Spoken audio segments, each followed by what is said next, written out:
আসসালামু আলাইকুম সবাইকে।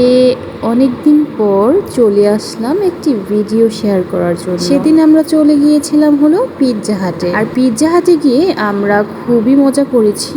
জায়গাটা ছোট হলেও বেশ কয়েকটা ছবি তুলতে পেরেছি মনের মতো। আর আমার মেয়েটাও কিন্তু এনজয় করেছে। ছোট জায়গা হলেও বেশ আনন্দ উপভোগ করলাম। আর এখানে একটি বিড়াল দেখে তো এবার মাথাটাই নষ্ট হয়ে গিয়েছে, বিড়ালটাকে কিভাবে ধরবে সে ধান্দাই আছে। এখানে আমাদের পিৎজা চলে আসলো। আমরা যখন গিয়েছিলাম তখন হলো ঈদের পরপর গিয়েছিলাম, তো এখানে একটি কম্বো অফার চলছে। কম্বো অফারটিতে ছিল হলো চিকেন উইংস, তারপরে একটা চিজি ব্রেড ছিল, আর ছিল প্যান পিৎজা। তো এই তিনটা জিনিস দেখে আমি ভাবলাম যে এই তিনটা জিনিস যেহেতু একটু ডিফারেন্ট আইটেম, একটু ট্রাই করা যাক। সবসময় তো পিৎজাই খাওয়া হয়, এবার একটু ডিফারেন্ট কিছু ট্রাই করি, সেই জন্যই ট্রাই করা। কিন্তু খাবার যখন সার্ভ করা হলো তখনই মাথাটা ঘুরে গেল, কারণ আমরা যেটা দেখেছিলাম, যেটা দেখে বা যেটা ভেবে অর্ডার করেছিলাম একদমই সেরকম ছিল না।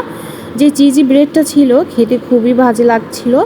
জানি না কেন জানি পিৎজার টেস্টটাও একটু ডিফারেন্ট লাগছিল, আগের মতো ছিল না। হয়তো ঈদের চাপে বা বেশি মানুষ ছিল বলে এরকম ছিল। সেদিন সবকিছুর টেস্ট এমন কেন লেগেছিল জানি না, কিন্তু ভিডিওটি যদি ভালো লেগে থাকে তাহলে টুক করে একটি লাইক দিতে ভুলবেন না।